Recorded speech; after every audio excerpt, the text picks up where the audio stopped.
જો ફાધર, પ્રીતિબેન, શૈલેષભાઈ, આમંત્રિત મહેમાનો, વાલી બહેનો, બહુ સરસ તમારું વક્તવ્ય હતું બંને પતિ પત્નીનું, અને જીવંત ઉદાહરણ કહેવાય કેવી રીતે પતિ પત્ની સહકારથી એકબીજાની તાલમેલ સાથે જીવે છે.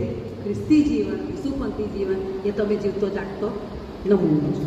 એટલે એના માટે આપણે તાલીઓ પાડીએ. હું પણ બહુ વર્ષોથી ઓળખું છું, સેમિનાર હું સાથે કરેલા છે, અને તમે જે બે વસ્તુ કહી, સ્વીકાર કરવો બહુ અગત્યની વસ્તુ છે. સ્વીકાર કરવો, 2 જ મિનિટ લઈશ.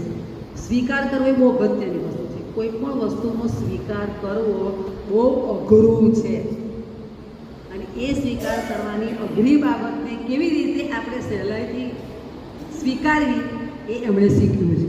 કેવી રીતે? પ્રેમ